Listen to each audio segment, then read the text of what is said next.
Hey, Geometry. I told you yesterday I was going out golfing, and actually, this is still today. I just got back, and I didn't beat them. In fact, I played pretty poorly, but that's okay because we're going to do section 2 of chapter 7 right now called Similar Polygons. I have a goal for myself to do 2 of these lessons a day, so I'm going to get another one in, okay? All right. So, similar polygons. Let's see, what can I do? I'll do a figure like this, and then a bigger figure like this.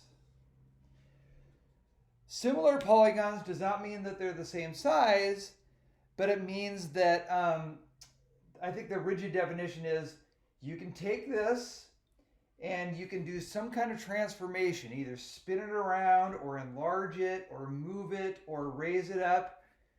But if I can make that turn into exactly that, then it's a similar polygon. So you can probably see with this one, I don't know how many times I would have to expand this. Let's say I expand this 3 times and I shift it over and maybe I move it up a tiny bit. This should be similar to that. And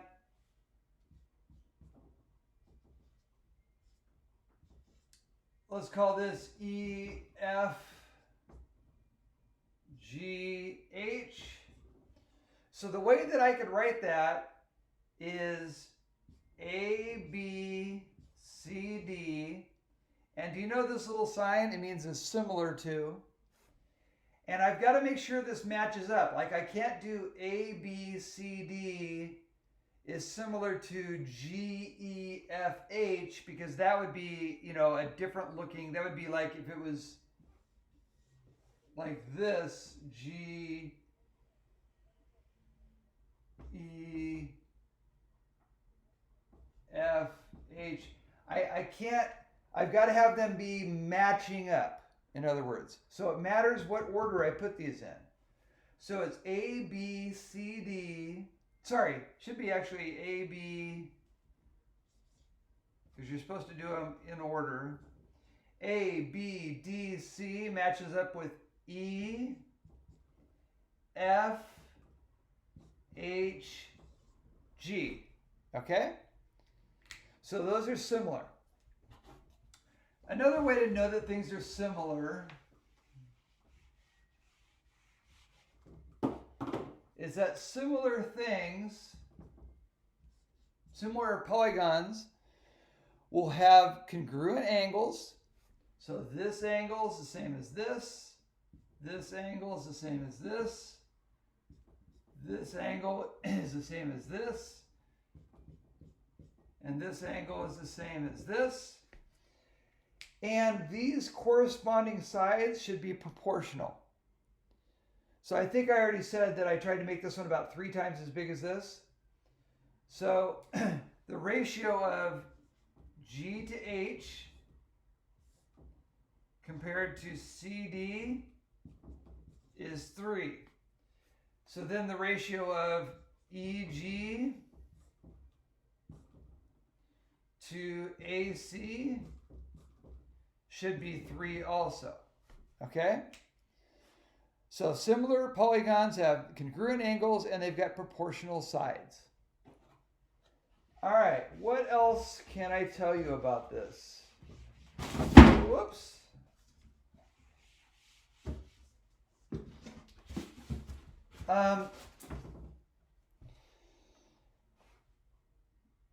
Similar polygons. Oh, I just said that they're proportional.